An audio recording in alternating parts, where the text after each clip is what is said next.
tell my friends stand by me only if I'm right. I come out of triple darkness just to see the light. If I say it once, I guarantee I say it twice. If they want me, I ain't going out without a fight. In my dreams, I'm a killer, but for God, man. Try to play it cool, but it's getting hard, man. Rolling with the real and death to all the frauds, man. Not too many of me, yeah, it's kinda hard, man. In my room, sitting in my room. Know they waiting on me and I'm coming soon. Never been a sellout, never been a coon. Y'all be on the camera acting. Hey, welcome to the B2M Crew podcast. We're five brothers who have been friends for over 40 years and who between us have 13 children, 12 boys and one girl, over a century of marriage between us, chopping it up about how we relied on one another as a village and raising our sons and navigating through our adulthood. We're here today to talk about how we taught our children or what we share with them about how they should respond to challenges. We know that life is going to present challenges in many ways. Life is a series of difficulty after ease and then ease after difficulty. And we had to provide some inputs and give our children some feedback on how to get through those tough times. So fellas, what did you do? How did you make them respond when they were down? Did you pick them up and kiss on them and tell them everything was going to be all right? Did you let them suffer sometimes? And how did we make that happen to raise them into young men and women? My goodness, I'll go, man. You know, the first thing that came to mind when you said that, man.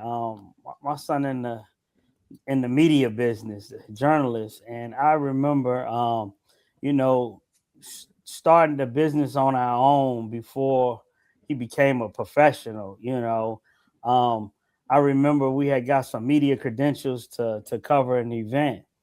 And it was one of the I'm not gonna call the name out, but it was one of the Atlanta housewives.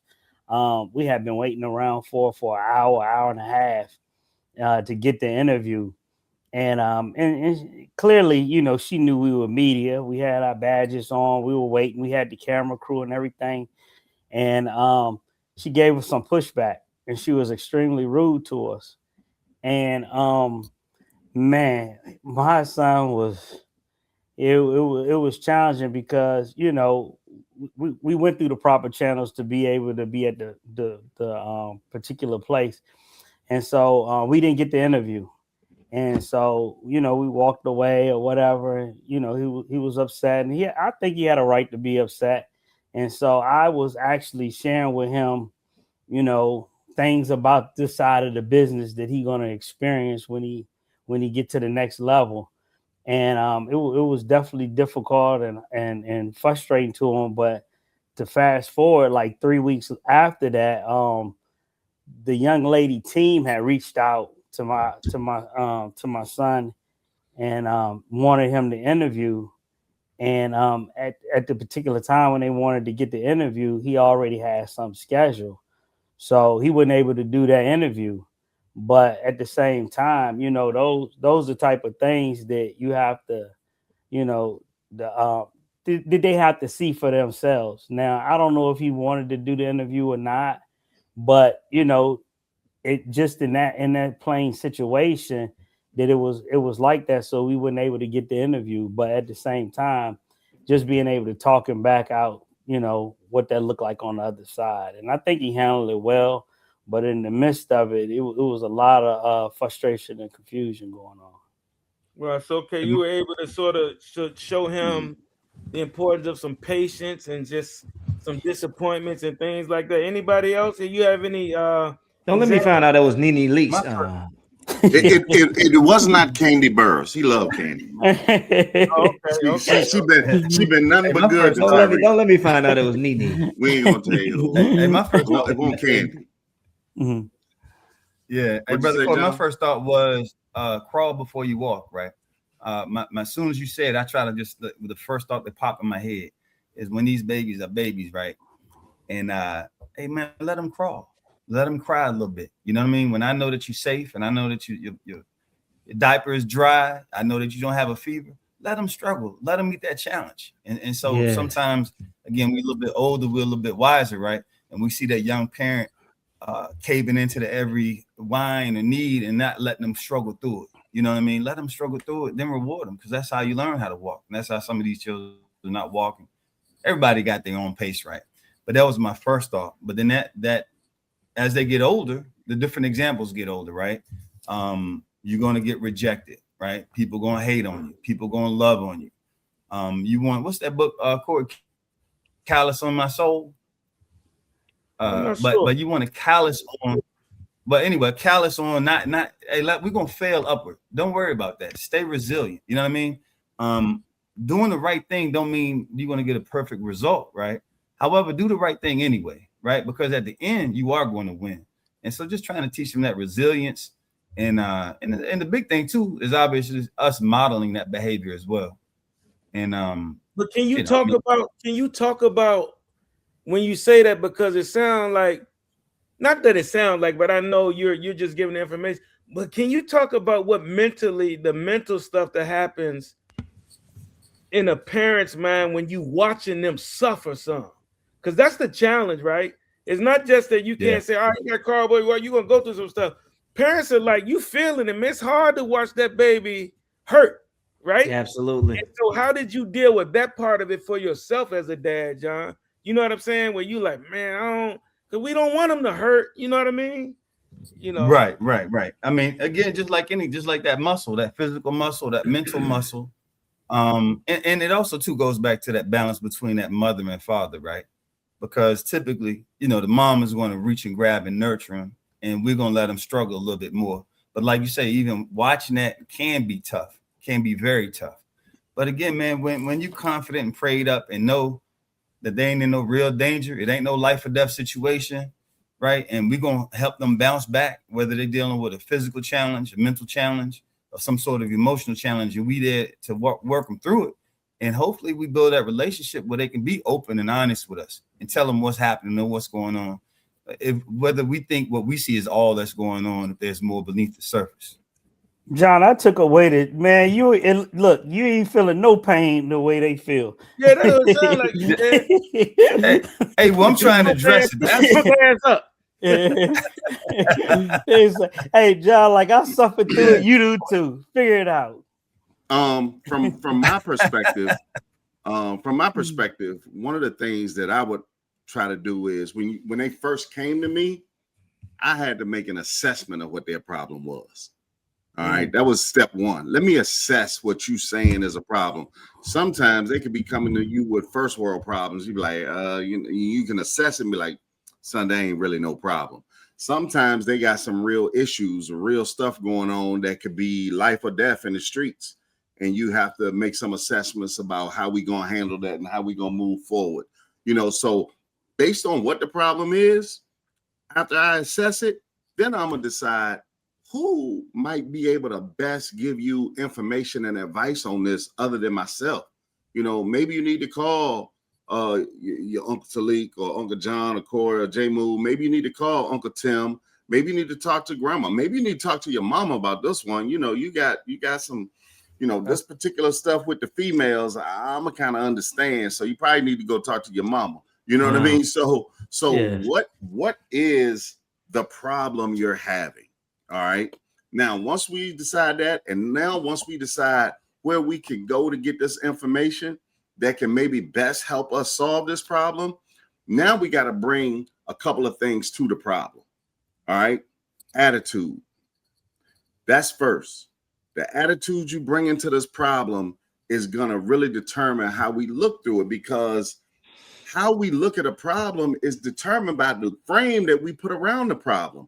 We put a frame around a problem, we assess the problem, and then once you decide what that problem is, there's a certain level of emotions that come with that.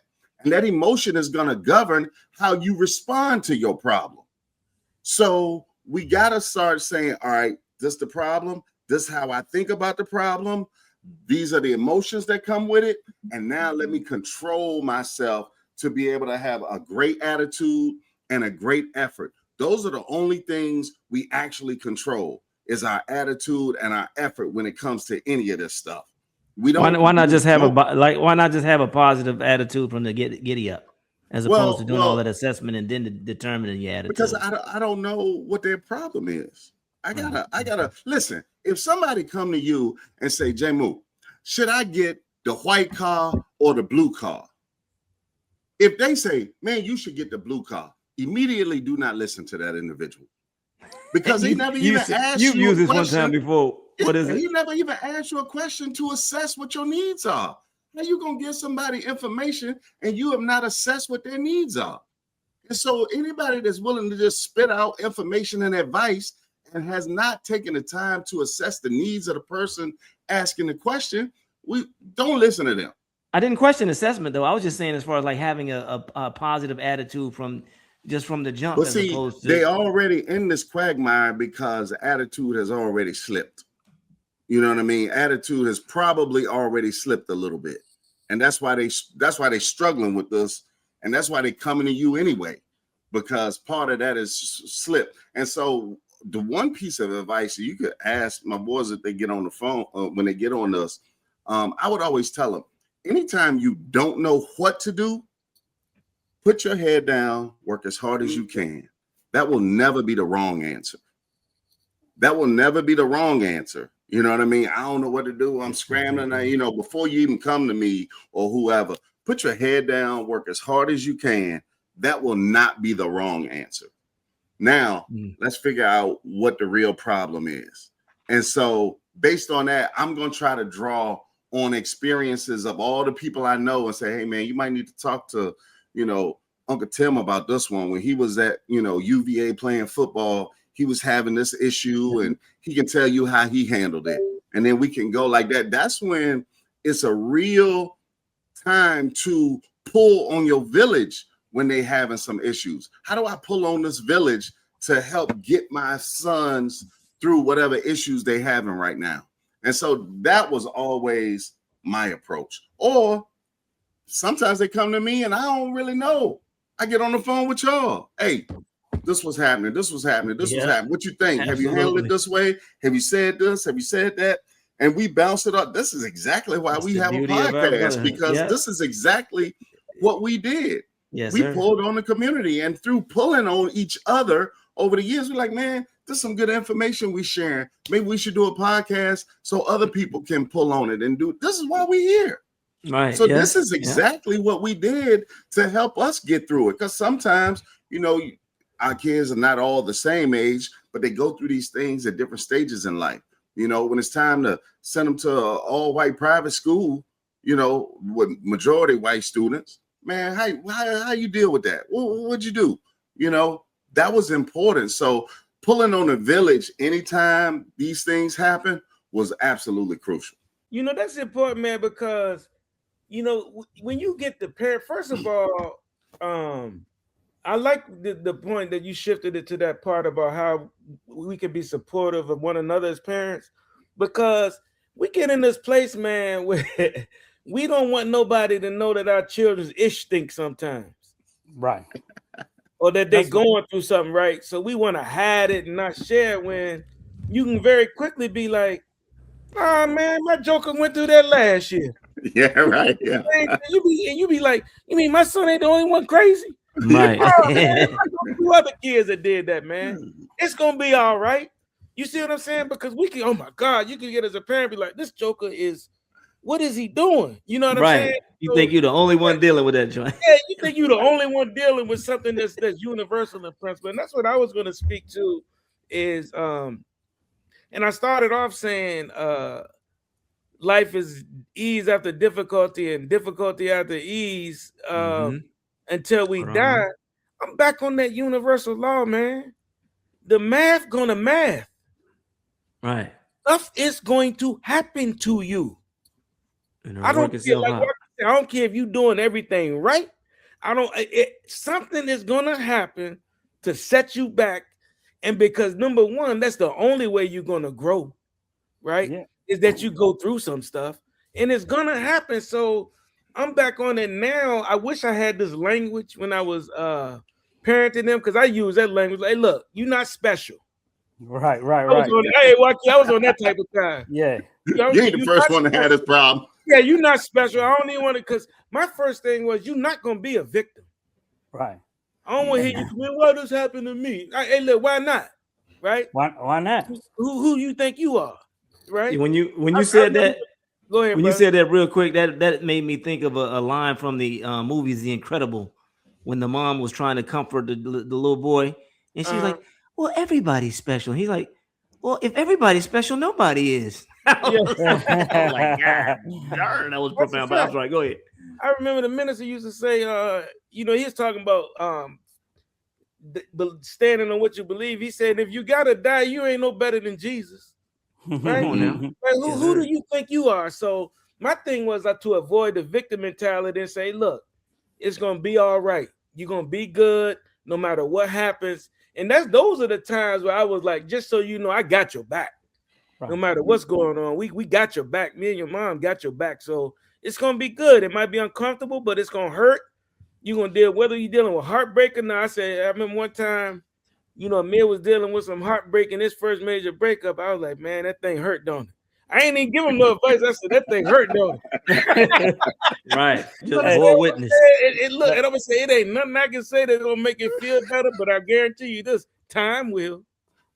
Right. Hey, you know what? That is absolutely crucial right there. That's critical because, and that's the thing that always helped me with seeing them go through it. And what I would always tell them is that, yo, we play sports, you've been in athletics, and you've broken your arm before, right? Well, when you break your arm and you go to the doctor and they put the cast on, it's not fixed. It requires the 6 to 8 weeks. Time. Yeah, right. That is a part of the formula of this is a part of the equation that cannot be removed from the solution. Right. Time is required. So I gotta watch you go through the pain and take your pain meds and allow and watch you heal, because I know, so many times when they come to us, we already got the cast on. They just want it to stop hurting. Well, guess what? It's still gonna hurt for a little while. Yeah, you know what I mean. And you gotta know that time is a part of it. And so it's gonna be 6 to 8 weeks. You don't put the cast on and walk up out of there and you fixed. Nah, it don't work like that. I gotta tell this story real quick, man. So when Jeremiah was a senior, man, and he was played at a very competitive football program and was fighting for this safety position as a senior, and won the job, right? The day the coach told him he won the job, his senior year, man, the next day in practice, he dislocated his elbow, was out for season, right? I watched him get better. I was so hurt for him, man. Right? Back to what we talked about. Right. The only thing I could do, focus on your rehab. Don't even think about that. Focus on your rehab. He came back. First game back, tore his ACL. Right? Yeah, right. To the season. He was laying down on that field. When I got down there, man, somebody needed to tell me how to deal with challenges. Right? And the coach, man, said to me, he put me to the side. And what they had done was his knee was dislocated too. The kneecap was all the way over there. And they asked him, they broke the law. They weren't supposed to do that. I started to sue him after that, but they asked him that they want him to reset it on the field, the kneecap, because that would help, help or whatever, right?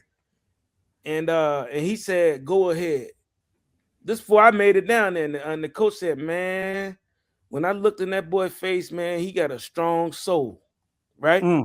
And so, man, once he got home and he had to get the surgery, and we talked about it. I said, man, I was checking in with him. I said, man, how are you doing?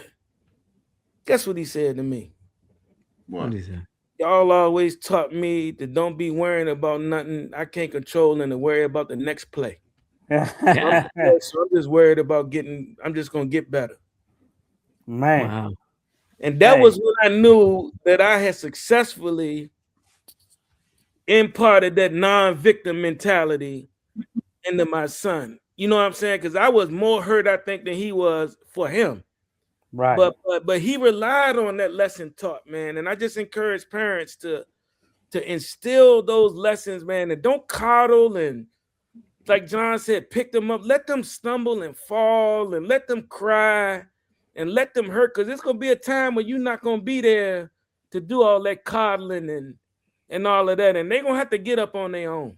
You know what I'm saying? Right. Yeah, Absolutely. yeah. I think that was dope, man.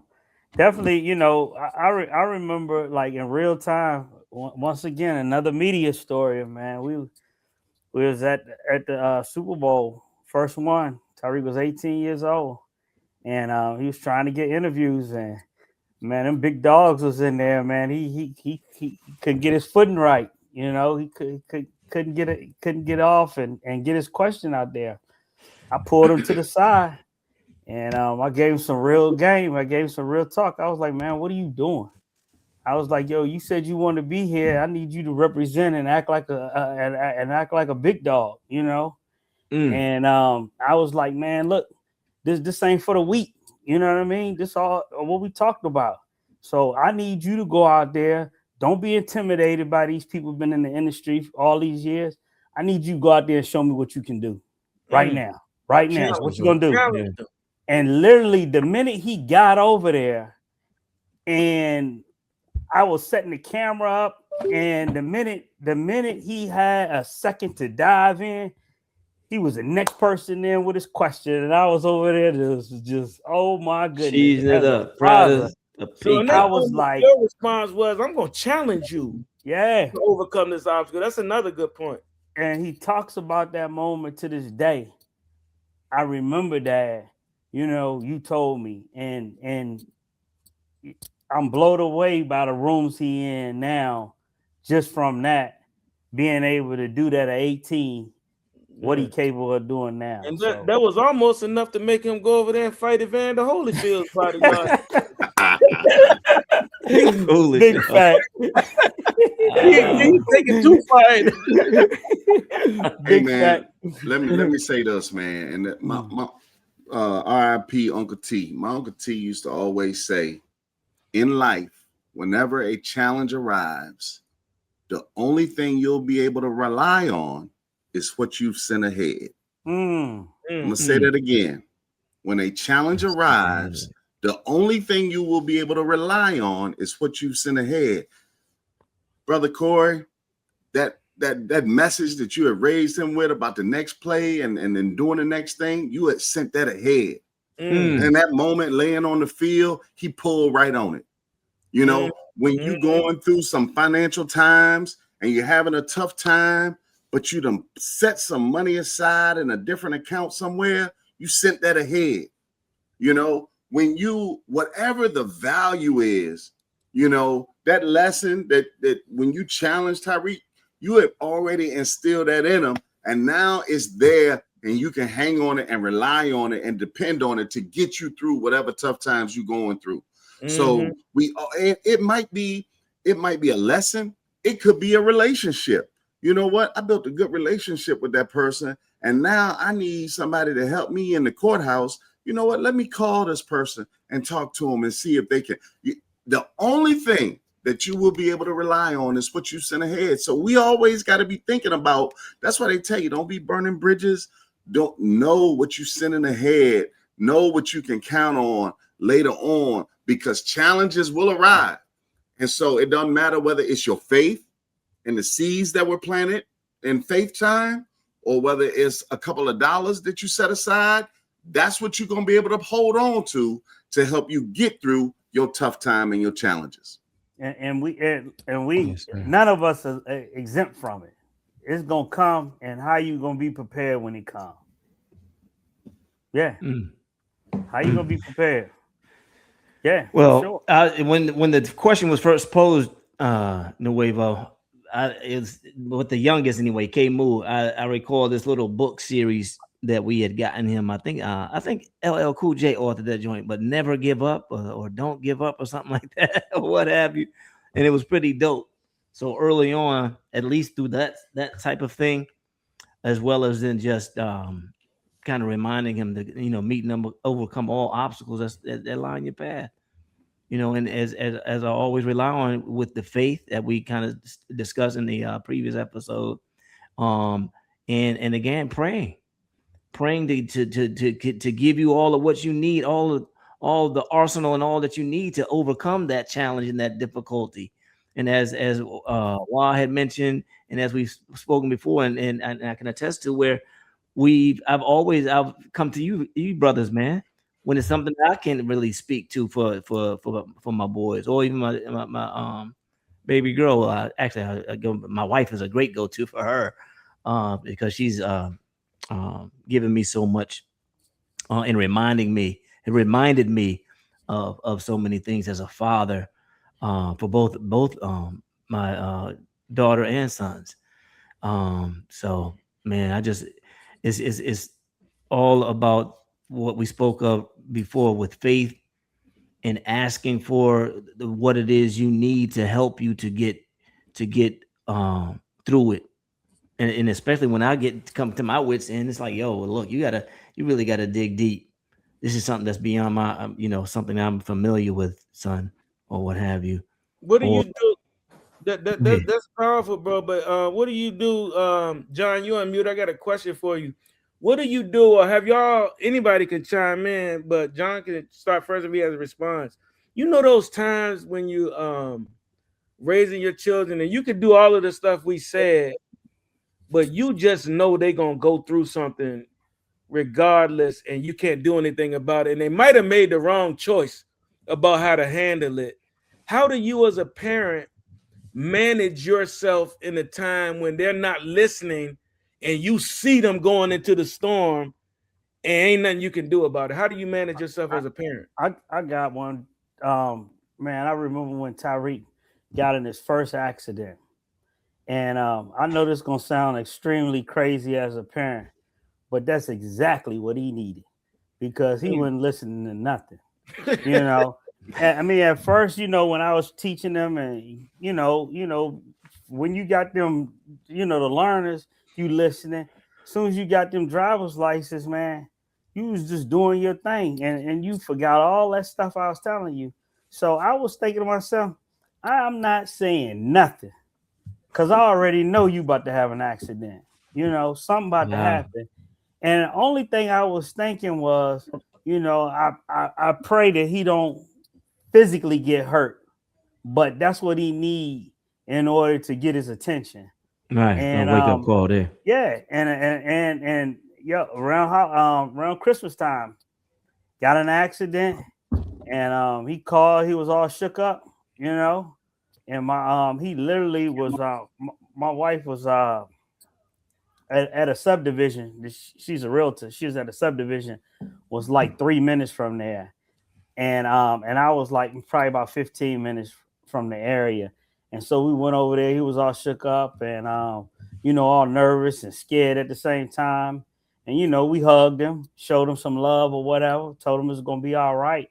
But, man, you best believe as soon as that happened, man, he became a better driver. He became aware. All those things that my wife and I, shared with him, he started to use all those things because he realized that, you know what I mean? He didn't know everything.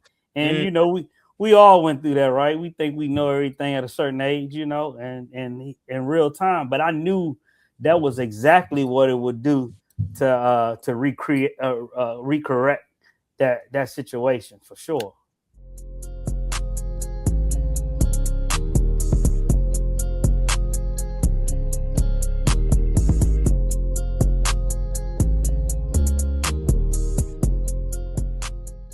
What's going on, family? This is Che Wills from Wealth is a Journey. I'm here to invite you to the Wealth Builders community. We meet once a month on Zoom. We talk about financial wins, areas of opportunity, and strategies to get you to the M's. If you've been doing your finances alone, I know it sucks. You don't know which direction to go. You don't know what to do, but I am here to guide you. My wife and I, we have gotten out of debt. We are debt-free, house, cars, credit cards, everything. And I am here to guide you on how you can do the same, so then you can start building long-term wealth for you and your children's children. So if you've been doing finances alone and you are tired of it, I'm inviting you to join Wealth Builders community today. Let's go. Man, for me, one of the things whenever something would come up is I would always, my first question would be, how do we get here? How do we get here? Because some of the crises that we having is a result of your poor decision making. That's a Some fact. of the crises that we may be having may have nothing to do with your decision making. One of the things I always told the fellas is that I ain't gonna tell you what to do all the time, but here's what I will tell you: whatever you do, know what the consequences are, and make sure you're willing to pay the price. I recall you Alright. saying that before. Yep. If you know what you're doing and you're gonna make this decision, if you're gonna make a decision about, living with a woman or not wearing a condom or whatever it is, all right, you need to know that these are the consequences and this is the price you may have to pay. And so when you come to me and you saying, I got these problems, I'm gonna assess it by saying, this was a decision you made. You knew you was making this decision, right? Okay, well, now it's time to pay up. Okay, so for me, Chubb, that's how I handled it. I would like, I done already briefed you on this. And if you still find yourself in this situation, all right, now it's just ain't nothing left but time for the healing.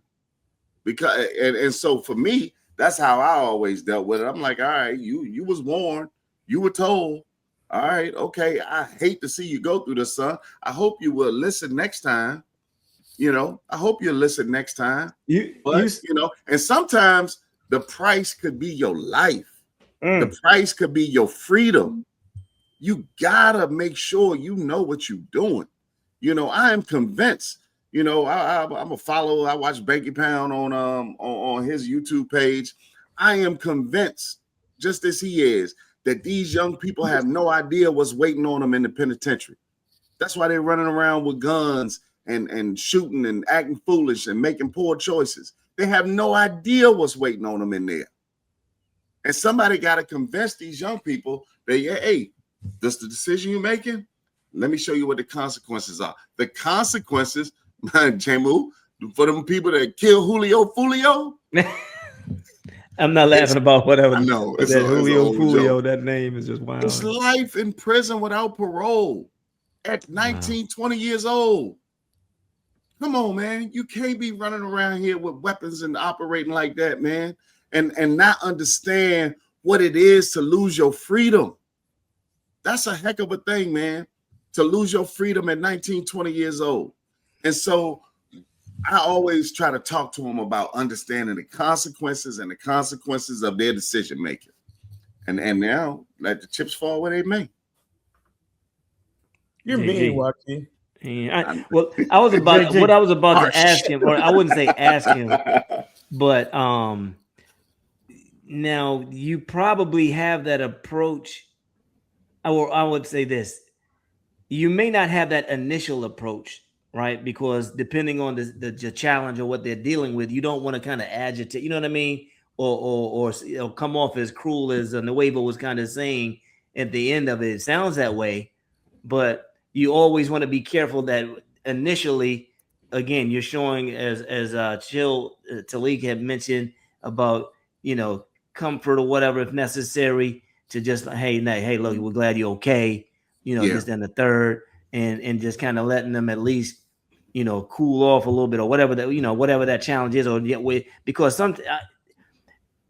these generation of young men and people, bro, they seem mad sensitive about stuff. You know what I mean? And just so like so delicate. You know what I mean? And it's like, God, just to try. And it's wild because my wife and I sometimes I have to take that position and think about that before, because she'd be ready to just go on in.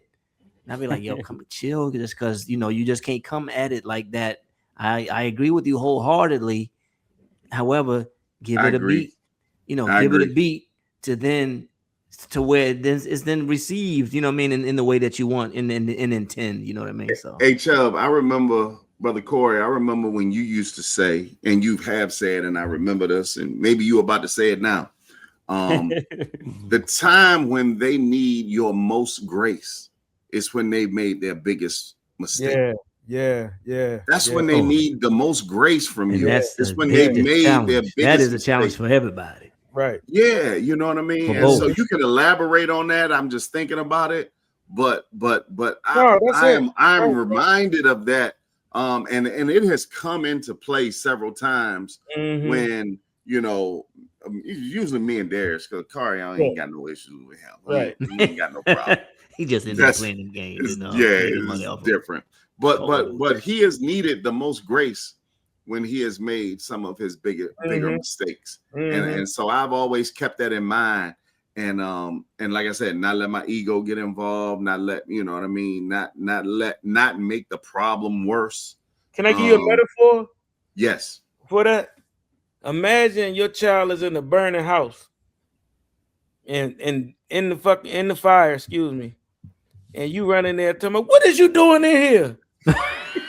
I told you not to go in no house like that might catch on fire instead of just getting them out of the house, right? You see what I'm saying?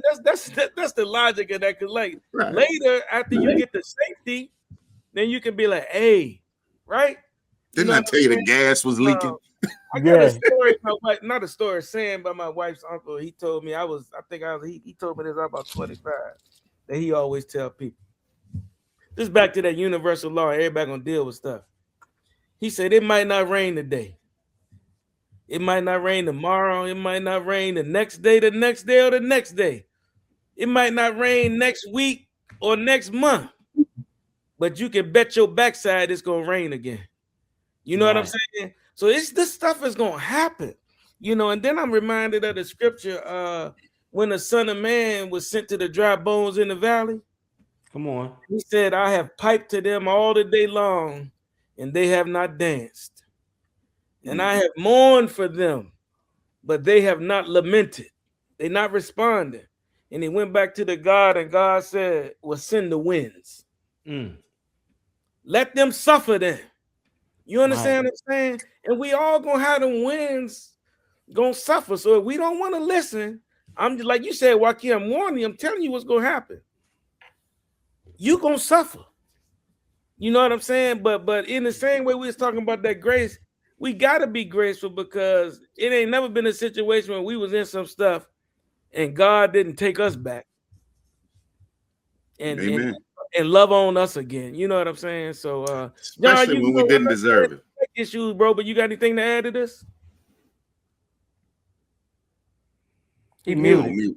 You muted, JJ. Nah, he's muted, but he's frozen. I think too. It's all good. All right, okay. But you know, sometimes, man, dealing with these response and challenges, man. Sometimes, man, I have to be mindful and conscious of not putting. I'm not a fearful person, but you know, watching life experiences, you know, and you've seen this so many times before, making sure that that you share with them without the fear factor, but letting them be aware of what's down the road.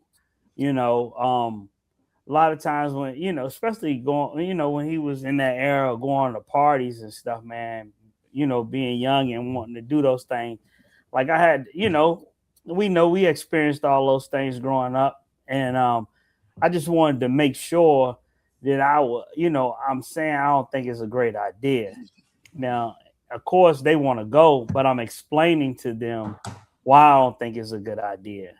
You know, this time of the year, graduation, you know, kids drinking, you know, statistics is this, you know, be careful who you getting in the car with. Make sure you know, by yourself. Make sure, I mean, just going through all these rules. I mean, you know, going through all these things to make sure they protected and they're aware and it's in the forefront of our mind. So, you know, just being conscious of those things. And then, you know, eventually he understood. And then he was like, you know what, Dad, I understand where you're coming from. But at the time, it was kind of frustrating. So, but he ended up going. But I wanted to have that conversation with him. Right.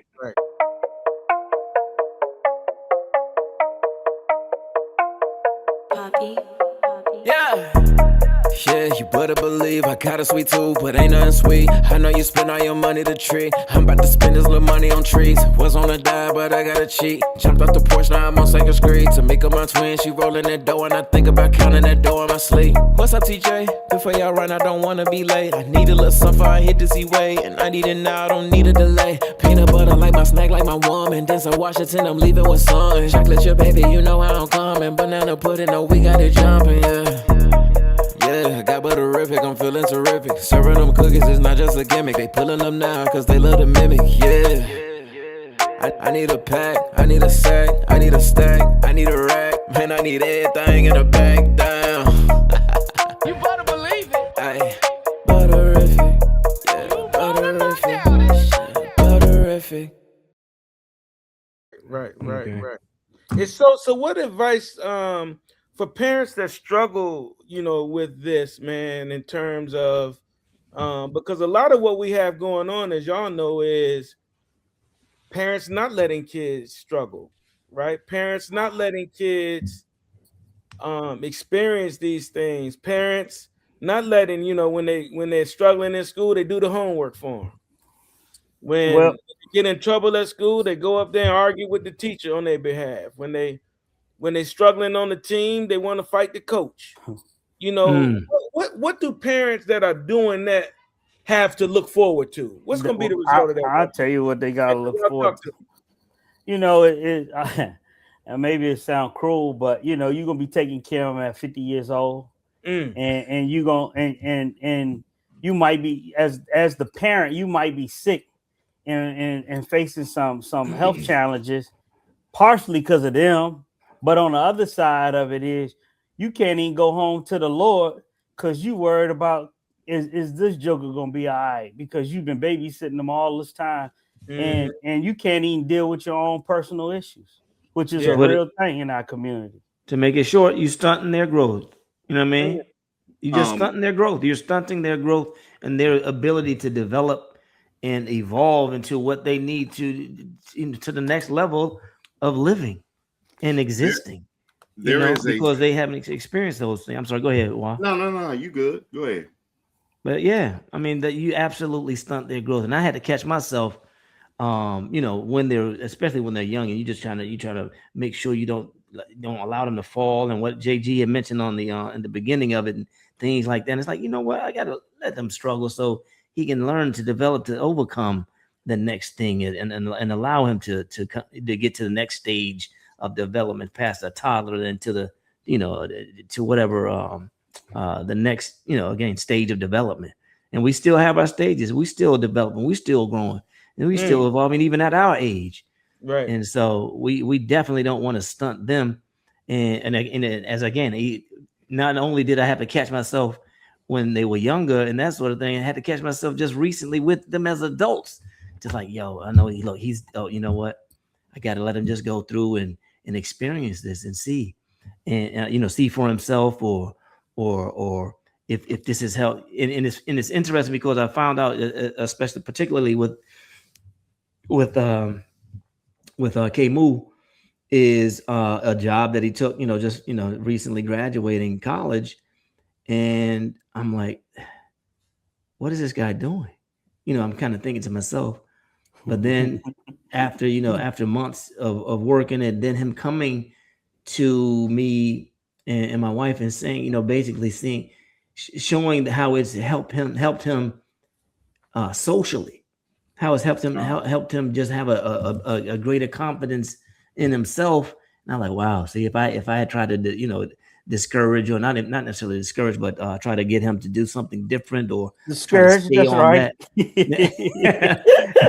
What are you doing? What's going on? It's ridiculous. I would have, I would have interfered and I would have been the contributor to stunting his growth, because I'm thinking, oh, yo, what? Why aren't you in this field of endeavor of what you studied and this, that, and the third? But he needed this particular thing to help him again in his development. So we got to catch ourselves sometimes. And that's, again, why I bounce some stuff off of y'all. of course, my wife or whomever, man, and then that just kind of brings me back into the like, okay, just be patient, and of course, asking the God. Give us a Good for final you. comment on that, bro. Hey man, listen. Hey, we want to make sure we don't stunt their growth. To follow up behind what you said, there's a little saying in the community that says, if you raise your children, you won't have to raise your grandchildren. But if you don't raise your children, you're gonna have to raise your grandchildren. Wow. Now you take the pick. You take your pick. And what that is about stunting growth and making sure that they develop in the ways that they need to develop. We have to be always mindful that we preparing them for what's next. That's what we're trying to do. We're trying to prepare you for what's next, we're trying to prepare you for what's to come. And some stuff we're going to be able to identify early and help you avoid. Some stuff we're not going to be able to identify and help you avoid. Some things are a result of the consequences of your decisions, and some things ain't had nothing to do with you that just came your way, you know. Like your Uncle Tommy said, and send as much as you can ahead. Yeah, exactly. Send as much as you can ahead. Send money ahead. Send relationships ahead. Plant these values, and so they can lean on those stuff, on that stuff. Plant that faith so that they can rely on that faith when these things arrive later on in life. And so it's all about sitting ahead so that when they come, you ready.